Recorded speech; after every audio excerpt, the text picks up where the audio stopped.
اس کے چند دنوں بعد امامہ اسکول میں کچھ کتابیں لے گئی تھی۔ بریک کے دوران وہ جب گراؤنڈ میں آ کر بیٹھی تو امامہ نے اپنے ساتھ وہ کتابیں بھی لے آئی۔ میں تمہارے اور جویریہ کے لیے کچھ لے کر آئی ہوں۔ کیا لائی ہو؟ دکھاؤ۔ امامہ نے شاپر سے وہ کتابیں نکال لیں اور انہیں 2 حصوں میں تقسیم کرتے ہوئے ان دونوں کی طرف بڑھا دیا۔ وہ دونوں ان کتابوں پر نظر ڈالتے ہی کچھ چپ سی ہو گئیں۔ جویریہ نے امامہ سے کچھ نہیں کہا، مگر تحریم ایک دم کچھ اکھڑ گئی۔ یہ کیا ہے؟ اس نے سرد مہری سے پوچھا۔ یہ کتابیں میں تمہارے لیے لائی ہوں، امامہ نے کہا۔ کیوں؟ تاکہ تم لوگوں کی غلط فہمیاں دور ہو سکیں۔ کس طرح کی غلط فہمیاں؟ وہی غلط فہمیاں جو تمہارے دل میں ہمارے مذہب کے بارے میں ہیں، امامہ نے کہا۔ تم سے کس نے کہا کہ ہمیں تمہارے مذہب یا تمہارے نبی کے بارے میں کچھ غلط فہمیاں ہیں؟ تحریم نے بڑی سنجیدگی سے پوچھا۔ میں خود اندازہ کر سکتی ہوں، صرف اسی وجہ سے تو تم لوگ ہمارے گھر نہیں آتے۔ تم لوگ شاید یہ سمجھتے ہو کہ ہم لوگ مسلمان نہیں ہیں، یا ہم لوگ قرآن نہیں پڑھتے، یا ہم لوگ محمد صلی اللہ علیہ وسلم کو پیغمبر نہیں مانتے۔ حالانکہ ایسی کوئی بات نہیں ہے۔ ہم لوگ ان سب چیزوں پر یقین رکھتے ہیں۔ ہم تو صرف یہ کہتے ہیں کہ محمد صلی اللہ علیہ وسلم کے بعد ہمارا ابھی ایک اور نبی ہے، اور وہ بھی اسی طرح قابل احترام ہے جس طرح محمد، امامہ نے بڑی سنجیدگی کے ساتھ وضاحت کرتے ہوئے کہا۔ تحریم نے اپنے ہاتھ میں پکڑی ہوئی کتابیں اسے واپس تھما دیں۔ ہمیں تمہارے اور تمہارے مذہب کے بارے میں کوئی غلط فہمی نہیں ہے۔ ہم تمہارے مذہب کے بارے میں ضرورت سے زیادہ جانتے ہیں، اس لیے تم کو کوئی وضاحت پیش کرنے کی ضرورت نہیں ہے۔ اس نے بڑے روکھے ہوئے لہجے میں امامہ سے کہا۔ اور جہاں تک ان کتابوں کا تعلق ہے تو میرے اور جویریہ کے پاس اتنا بیکار وقت نہیں ہے کہ ان احمقانہ دعووں، خوش فہمیوں اور گمراہی کے اس پلندے پر ضائع کریں جسے تم اپنی کتابیں کہہ رہی ہو۔ تحریم نے ایک جھٹکے کے ساتھ جویریہ کے ہاتھ میں پکڑی ہوئی کتابیں کھینچ کر انہیں بھی امامہ کے ہاتھ میں تھما دیں۔ امامہ کا چہرہ خفت اور شرمندگی سے سرخ پڑ گیا۔ اسے تحریم سے اس طرح کے تبصرے کی توقع نہیں تھی۔ اگر ہوتی تو وہ کبھی اسے وہ کتابیں دینے کی حماقت ہی نہ کرتی۔ اور جہاں تک اس احترام کا تعلق ہے تو اس نبی میں جس پر نبوت کا نزول ہوتا ہے، اور اس نبی میں جو خود بخود نبی ہونے کی خوش فہمی میں مبتلا ہو جاتا ہے، زمین اور آسمان کا فرق ہوتا ہے۔ تم لوگوں کو اگر قرآن پر واقعی یقین ہوتا تو تمہیں اس کے ایک ایک حرف پر یقین ہوتا۔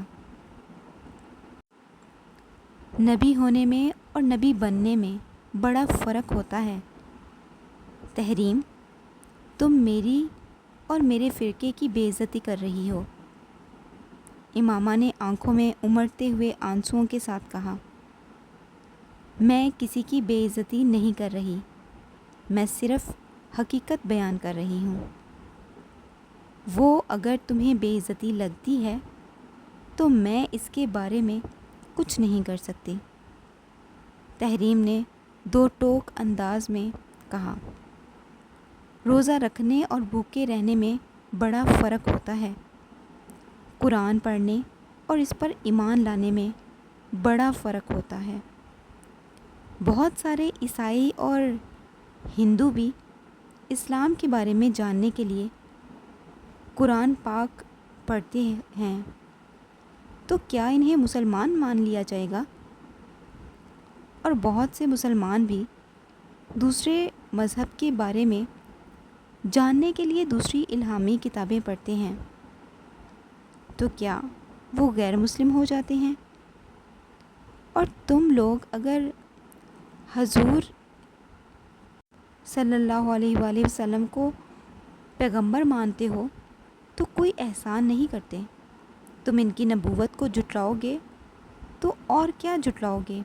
پھر تو انجیل کو بھی جھٹلانا پڑے گا جس میں حضور صلی اللہ علیہ وسلم کی نبوت کی خوشخبری دی گئی ہے.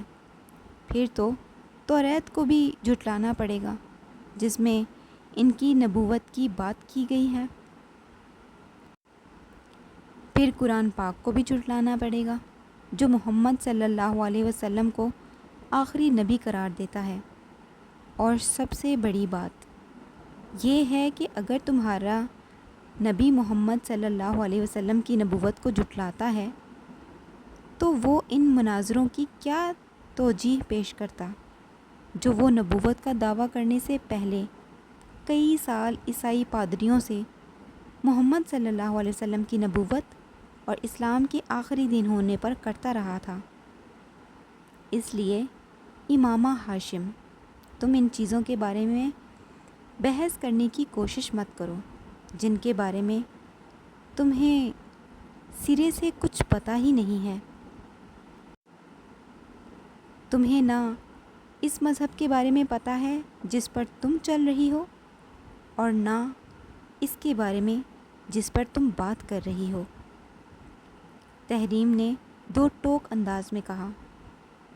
اور میں ایک چیز بتا دوں تمہیں، دین میں کوئی جبر نہیں ہوتا. تم لوگ محمد صلی اللہ علیہ وسلم کی نبوت کے ختم ہونے کا انکار کرتے ہو تو ہمارے پیغمبر کی اسکیم کو کوئی فرق نہیں پڑتا، مگر ہم محمد صلی اللہ علیہ وسلم کی نبوت پر یقین رکھتے ہیں. امامہ نے اس بات پر زور دیتے ہوئے کہا. تو پھر ہم بھی انجیل پر یقین رکھتے ہیں، اسے الہامی کتاب مانتے ہیں. حضرت عیسیٰ علیہ السلام کی نبوت پر یقین رکھتے ہیں.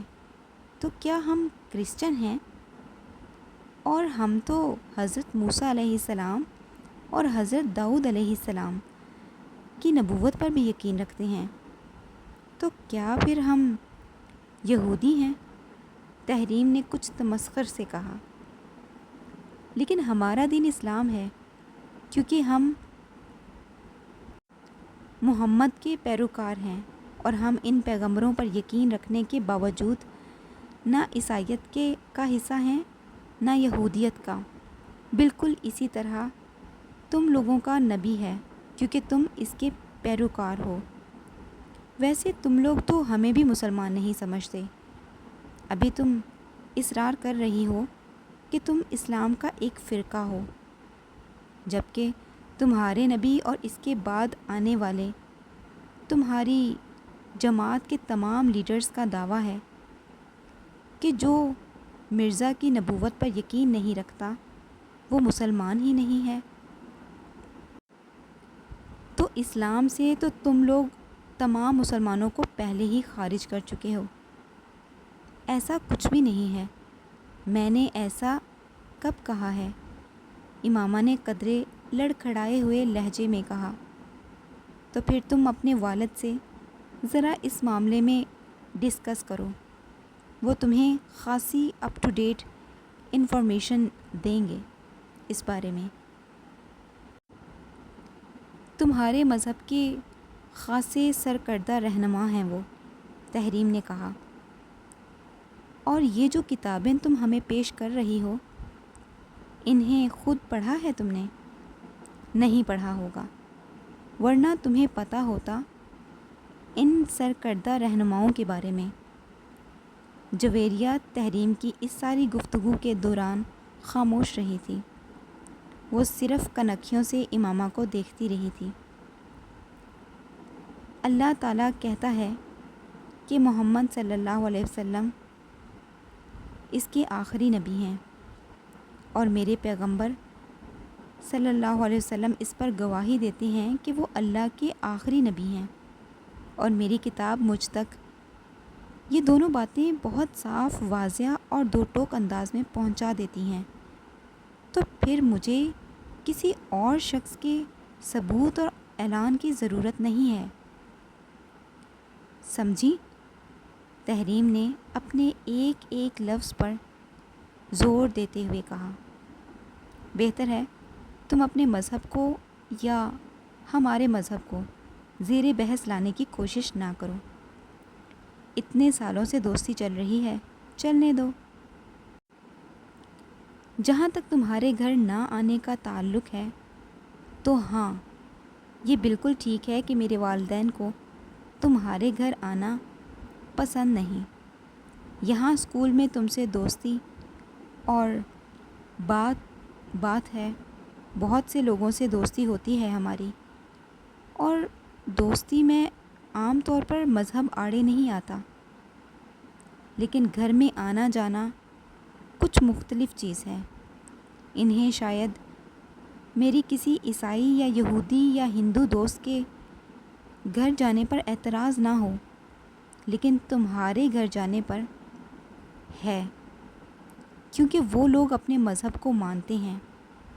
وہ اپنے آپ کو مسلمان نہیں کہتے، جس مذہب سے تعلق ہوتا ہے وہی بتاتے ہیں۔ اور یہ بھی حقیقت ہے کہ جتنا تم لوگوں کو ناپسند کیا جاتا ہے اتنا ان لوگوں کو نہیں کیا جاتا، کیونکہ تم لوگ صرف پیسے کے حصول اور اچھے مستقبل کے لیے یہ نیا مذہب اختیار کر کے ہمارے دین میں گھسنے کی کوشش کر رہے ہو، مگر کرسچن، ہندو یا یہودی ایسا نہیں کرتے۔ امامہ نے بے اختیار اسے ٹوکا۔ کس پیسے کی بات کر رہی ہو تم؟ تم ہماری فیملی کو جانتی ہو، ہم لوگ شروع سے ہی بہت امیر ہیں۔ ہمیں کون سا روپیہ مل رہا ہے اس مذہب پر رہنے کے لیے؟ ہاں، تم لوگ اب بڑے خوشحال ہو، مگر شروع سے تو ایسے نہیں تھے۔ تمہارے دادا مسلمان تھے مگر غریب آدمی تھے۔ وہ کاشتکاری کیا کرتے تھے اور ایک چھوٹے کاشتکار تھے۔ ربوہ سے کچھ فاصلے پر ان کی تھوڑی بہت زمین تھی۔ پھر تمہارے تایا نے اپنی کسی دوست کے توسط سے وہاں جانا شروع کر دیا اور یہ مذہب اختیار کر لیا، اور بے تحاشا امیر ہو گئے، کیونکہ انہیں وہاں سے بہت زیادہ پیسہ ملا۔ پھر آہستہ آہستہ تمہارے والد اور تمہارے چچا نے بھی اپنا مذہب بدل لیا۔ پھر تم لوگوں کا خاندان اس ملک کے متمول ترین خاندانوں میں شمار ہونے لگا، اور یہ کام کرنے والے تم لوگ واحد نہیں ہو۔ زیادہ تر اسی طریقے سے لوگوں کو اس مذہب کا پیروکار بنایا جا رہا ہے۔ امامہ نے کچھ بھڑکتے ہوئے اس کی بات کو کاٹا۔ تم جھوٹ بول رہی ہو۔ تمہیں یقین نہیں آ رہا تو تم اپنے گھر والوں سے پوچھ لینا کہ اس قدر دولت کس طرح آئی ان کے پاس، اور ابھی بھی کسی طرح آ رہی ہے۔ تمہارے والد اس مذہب کی تبلیغ کرتے ہیں، ہر سال لاکھوں ڈالرز آتے ہیں انہیں غیر ملکی مشیر اور NGOز سے۔ تحریم نے کچھ تحقیر آمیز انداز میں کہا۔ یہ جھوٹ ہے، سفید جھوٹ، امامہ نے بے اختیار کہا۔ میرے بابا کسی سے کوئی پیسہ نہیں لیتے۔ وہ اگر اس فرقے کے لیے کام کرتے ہیں تو غلط کیا ہے؟ کیا دوسرے فرقوں کے لیے کام نہیں کیا جاتا؟ دوسرے فرقوں کے بھی تو علماء ہوتے ہیں، یا ایسے لوگ جو انہیں سپورٹ کرتے ہیں۔ دوسرے فرقوں کو یورپی مشیز سے پیسہ نہیں ملتا، میرے بابا کو کہیں سے کچھ نہیں ملتا، امامہ نے ایک بار پھر کہا۔ تحریم نے اس کی بات کے جواب میں کچھ نہیں کہا۔ وہ اٹھ کھڑی ہوئی۔ امامہ نے اسے جاتے ہوئے دیکھا، پھر گردن موڑ کر اپنے پاس بیٹھی جویریہ کی طرف دیکھا۔ کیا تم بھی میرے بارے میں ایسا ہی سوچتی ہو؟ تحریم نے غصے میں آ کر تم سے یہ سب کچھ کہا ہے، تم اس کی باتوں کا برا مت مانو۔ جویریہ نے اسے تسلی دینے کی کوشش کی۔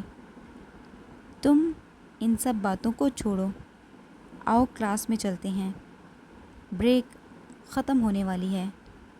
جویریہ نے کہا تو وہ اٹھ کھڑی ہو گئی۔